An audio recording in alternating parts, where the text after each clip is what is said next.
About a month ago, I realized I've been a little bitch lately. At first, I thought I was depressed, and maybe you could argue that I was. And honestly, this has been a pretty difficult year for me.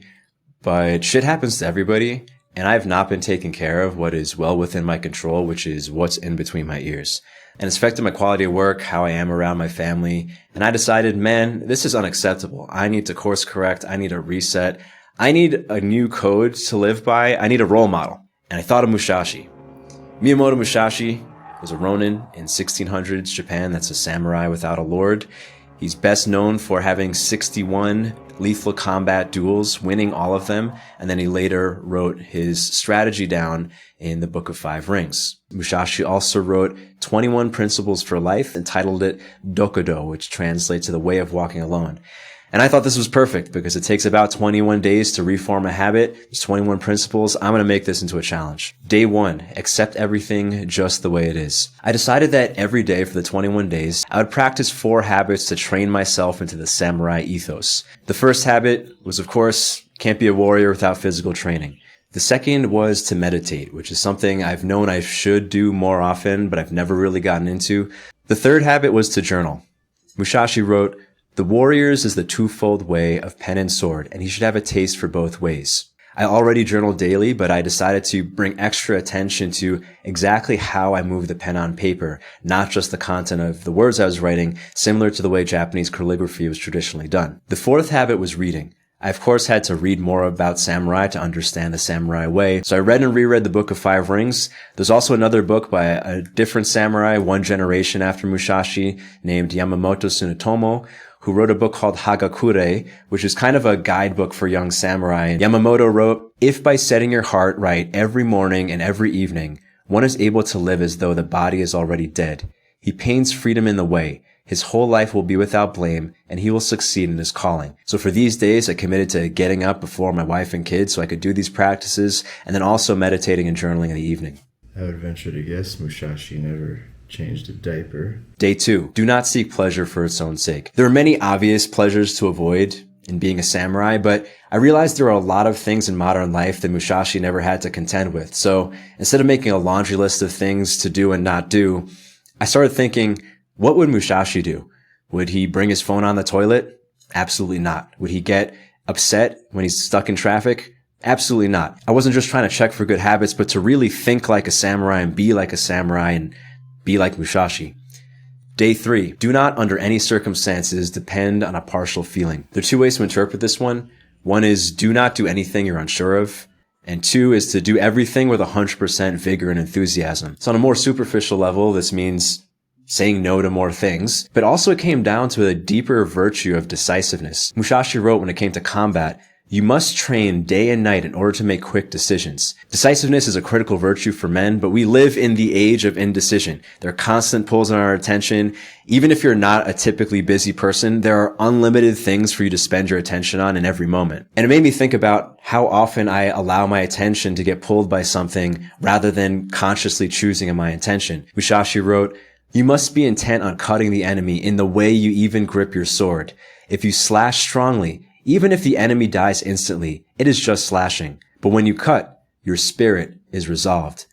He's not only speaking about conscious intention, but also the transcendence that comes in doing hard things with full focus, with full intention. Day 4, think lightly of yourself and deeply of the world. This one hit home because I knew all of my weak thoughts were coming from taking my identity a little bit too seriously. And the thing is, we all know we're not supposed to do things like compare ourselves to others. It's only going to make ourselves feel bad. But knowing that truth is one thing and living it is another. And I found it was actually easiest to embody this principle in meditation itself. So I've meditated here and there in my life, never really been consistent with it, but finally something clicked with me. And that the point of sitting Zazen, for instance, is to practice a way of being that you want to bring into the rest of your life. It's a way of being that allows you to enjoy existence more, but also allows your best qualities to come out. Sitting with your eyes closed is just a way to practice it in a more controlled environment, but it can be practiced in any action, doing anything, the way you sit, the way you breathe, even the way you watch a YouTube video, such as right now. Day 5. Be detached from desire your whole life long. This ties to a Buddhist principle that all suffering comes from attachment to desires versus being one with the now. And I realized a lot of these principles are illuminating the same core truths. One of these things is simply to do less things with more attention. So much of samurai-ness was about reducing entropy. Like everything about their way was about precision. Their one-stroke kill style of swordsmanship, the way they trained to fix their gaze, the way they sat, the way they breathed, the way they poured tea. And I realized I had a lot of opportunity to greatly reduce the entropy in my life. For instance, I literally haven't shaved, not clean shaved, since I grew out my facial hair a long time ago. I've just been buzzing it with a pube trimmer, to be honest. So I decided to go out and get a razor and actually be a little bit more precise with my appearance. I also decided to get a haircut 2 weeks after my last one. I don't know if I've ever gotten 2 haircuts within a 3-week span in my life, other than maybe in Marines OCS, but it actually feels a lot good. Like I feel like a different person taking this extra little, low-hanging fruit to reduce my entropy. Day 7, never be jealous. We each have our own lives to live. And while there are certainly times to be competitive where it's useful, to be competitive with people all the time or wish you had what they had, it doesn't make sense. They're living their own life story. This actually reminded me of one of my favorite fighters, Max Holloway. When he lost the belt to Volkanovski, he didn't get jealous of Volkanovski. He didn't make excuses. He simply said, it is what it is. As far as sports storylines go, MMA I feel like are the best ones because so much of ego is on the line, especially after weeks of shit talking leading to a main event. And you can really see a man's character and how he handles defeat, maybe even better than a guy who wins all the time. Which maybe highlights some quotes from Tsunotomo. A real man doesn't think of victory or defeat. He plunges recklessly towards an irrational death. By doing this, you'll awaken from your dreams. Even if you try your best, there are always going to be some things that don't go your way. But the thing that you can control is how you fight the good fight. And that is where you actually win or lose within you. Day 8. Never let yourself be saddened by a separation.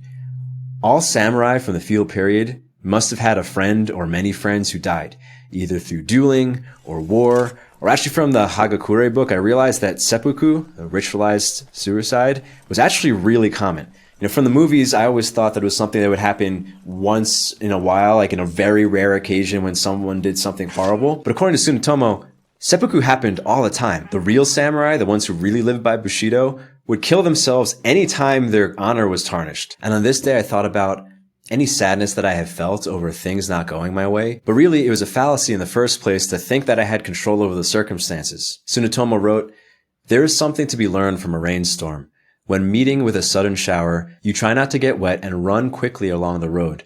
But in doing such things as passing under the eaves of houses, you still get wet. When you are resolved from the beginning, you will not be perplexed, even though you get the same soaking. This understanding extends to everything. No one gets through life without getting a little wet.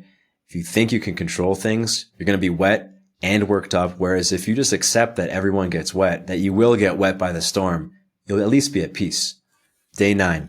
Resentment and complaint are appropriate neither for oneself nor others. This, of course, was one of my driving factors to do this challenge. I've long believed that resentment and complaining is never acceptable, right? Even if you have a justifiable reason, someone did something wrong to you, some weird thing has happened to you, if you're feeling resentful, you are reinforcing the belief that you don't have power. You can't believe you have agency and feel resentful at the same time. Either you do something about it to change the situation or you accept it. Either way, inner peace is always within your control. So I had a random accident happen on this day. I had a housewarming party. There was a 40 of beer in the fridge door that someone had shooken up. So when I opened the door, it fell on the floor, exploded in every direction, shooting glass almost clean through my hand. There's a part of me that wanted to complain about it, but I realized, well, shit happens and I'm still alive, so that's good. Day 10. Do not let yourself be guided by the feeling of lust or love. There's the obvious part of this, not pursuing pleasures, but I think there's actually something deeper that Musashi meant in that you're not cashing out just to get some good feels. Man's role in society, in relationship, in family, is to lead the family unit or the group, and therefore he must be guided by rationality first. It is a form of neediness that makes you untrustworthy. Allowing lust or romance to modify your behaviors is a form of neediness that makes you untrustworthy. Day 11. In all things, have no preferences. On the one hand is another reminder to accept what is, but also in game theory, what is game theory optimal is to make the moves that allow you to be indifferent to what the other players do. This might not be what Musashi meant, but there is an active element to having no preferences. Setting your life up in a way that you never have to compromise your values because of things outside of you. economic moves, government mandates, what other people do to set yourself up so that you can truly be indifferent, which means you can authentically be yourself in every situation rather than trying to modify yourself for the circumstances. Day 12, be indifferent to where you live. So Musashi probably meant this a little bit more literally. He was basically a lifelong nomad, but I saw there's some deeper metaphorical truths here, and one, making the most of your environment. I realized that my reduction of entropy should extend to everywhere I spend time, which includes where I work out, where I do my work, where I live. So I started making the first part of my workout actually sweeping the dojo. And there's another interpretation of this, of making the most of your immediate environment. Ever since smartphones came out, we've all had the opportunity to basically escape from any environment that's a little boring or uncomfortable, waiting in line, waiting in traffic, looking on our phones anytime that we don't want to deal with our immediate environment, as opposed to really being present, which means being indifferent to your physical surroundings to a degree. Day 13, do not pursue the taste of good food. Pleasure seeking makes you soft. Day 14, do not hold on to possessions you no longer need. Literally, of course, this refers to minimalism and physical belongings if you're a wandering Ronin. But also interpretation is not holding on to mental baggage, letting go of any thoughts that are not practical, and allowing yourself more mental space. 2 weeks now into the challenge, I noticed that some days I did feel quite samurai-like, while others I definitely didn't.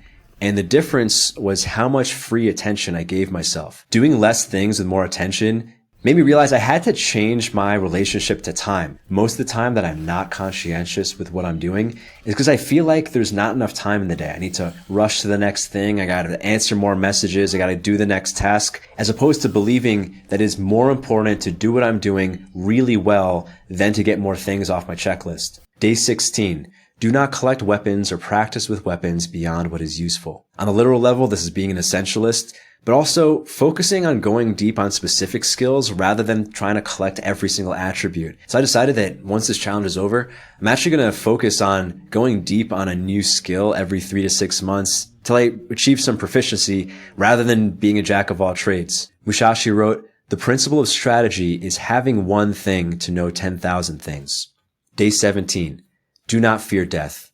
Musashi wrote, "Generally speaking, the way of the warrior is resolute acceptance of death." Tsunetomo actually recommended that all young samurai every day should meditate on all the ways that they could die, so that when they faced the day, if death came, if this was the day you're going to die, you were immediately ready for it. And it hits on a principle that you see in a lot of different schools of spirituality of living as if you're already dead. So for fun, I started to meditate on this idea of, what if I was already dead?